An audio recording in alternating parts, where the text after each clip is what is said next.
Assalamualaikum warahmatullahi wabarakatuh. Halo semuanya, perkenalkan namaku Nazulifah Humairah. Aku dari Prodi Manajemen dengan NIM 289255009. Di sini aku mau ngejelasin matematika tentang penerapan fungsi dalam ekonomi, fungsi linier pada permintaan dan penawaran.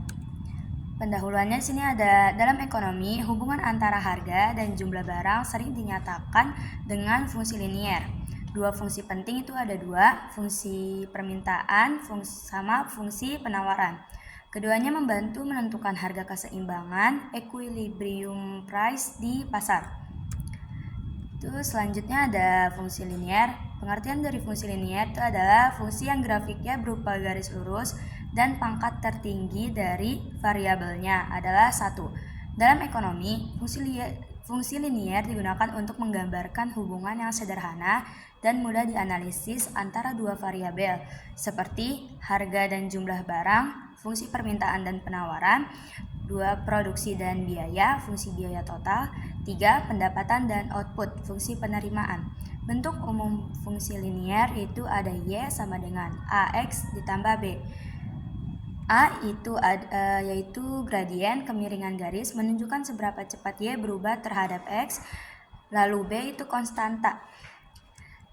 Nah, di sini fungsi linier itu, karena fungsi linier kita bisa memperkirakan seberapa besar pengaruh harga terhadap permintaan, berapa harga keseimbangan pasar, dan berapa biaya atau pendapatan pada tingkat produksi tertentu. Lalu di sini ada fungsi permintaan, yaitu menunjukkan hubungan antara harga dan jumlah barang yang diminta oleh konsumen. Hubungannya berbanding terbalik. Kalau harga naik, jumlahnya yang diminta semakin turun. Bentuk umumnya itu ada QD sama dengan A dikurang BP. QD adalah jumlah barang yang diminta, A angka konstanta atau jumlah permintaan ketika harga 0, B itu ada tingkat perubahan permintaan setiap kenaikan satu satuan harga, P yaitu harga barang per unitnya. Fungsi permintaan ini fungsinya membantu menganalisis perilaku konsumen dan harga barang, serta digunakan untuk memprediksi perubahan permintaan yang dipengaruhi oleh berbagai faktor seperti harga, pendapatan, selera, dan ekspektasi di masa depan. Di sini ada contoh kurva permintaan. Nah, apa sih kurva permintaan? Kurva permintaan adalah grafik yang menggambarkan hubungan antara harga suatu barang atau jasa dengan jumlah yang diminta oleh konsumen pada berbagai tingkat harga dengan asumsi faktor lain tetap. Kurva ini umumnya memiliki kemiringan negatif, menurun dari kiri atas ke kanan bawah, menunjukkan bahwa ketika harga naik, jumlah yang diminta akan turun dan sebaliknya, sesuai dengan hukum permintaan. Di sini ada contoh kurva dari daftar harga penjualan bakso. Nah, harga per mangkok ini kan ada berbagai macam ya.